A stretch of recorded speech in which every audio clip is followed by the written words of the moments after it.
మేము పాల్గొంటాము అని చెప్పింది. ఆనాడు కేసీఆర్ గారు పీపీటీ ఇచ్చినప్పుడు కాంగ్రెస్ వాళ్ళు ఏం చెప్పిందంటే అసలు పీపీటీ పెట్టద్దు, ఈ సాంప్రదాయమే లేదు, మీరు పీపీటీ పెడితే మేము బైకాట్ చేస్తామని కాంగ్రెస్ పార్టీ ఉత్తరం ఇచ్చింది.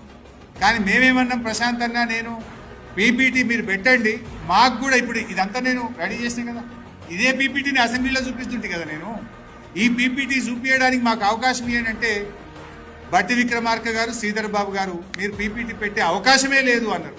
పీపీటీ మీరు అవకాశం ఇవ్వకపోతే మేము ఊరుకోము, ఇవ్వాల్సిందే అని మేము లెటర్ ఇచ్చినాం. మరి పీపీటీకి మీరు అవకాశం ఇచ్చి ఉంటే అసెంబ్లీలో చూపించే వాళ్ళం కదా.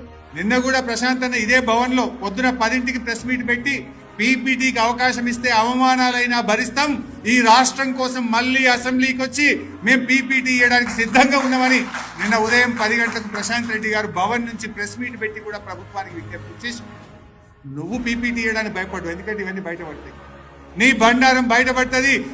బీఆర్ఎస్ పీపీటీ ఇస్తే మీ ఆగమైపోతారు, తలకాయ ఎడబెట్టుకోవాలో తెలియదని మీ మీరు మాకు పీపీటీ ఇవ్వకుండా మాకు అన్యాయం చేసింది.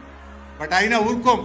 కేసీఆర్ గారు మొన్ననే చెప్పిండ్రు, బీఆర్ఎస్ పార్టీ కృష్ణా నదీ జలాల విషయంలో తెలంగాణకు కాంగ్రెస్ పార్టీ చేస్తున్న అన్యాయాన్ని ప్రజాక్షేత్రంలో పోతాం, ప్రజాక్షేత్రంలో ఎండగడతాం, ప్రజా ఉద్యమానికి శ్రీకారం చుడతాం, ప్రజల్లోకి వెళ్తాం, అవసరమైతే మరో జల పోరాటానికి బీఆర్ఎస్ పార్టీ శ్రీకారం చుడుతుంది. ఎట్టి పరిస్థితుల్లో మాకు అధికారం ముఖ్యం కాదు, తెలంగాణ ప్రజల హక్కులు మాకు ముఖ్యం. ఆ హక్కుల కోసం ఎంత దూరమైనా బీఆర్ఎస్ పార్టీ పోరాటం చేస్తుంది. కేసీఆర్ గారి నాయకత్వంలో మీ మెడలు వంచుతాం, తెలంగాణ హక్కులు కాపాడుతామని తెలియజేస్తూ జై తెలంగాణ.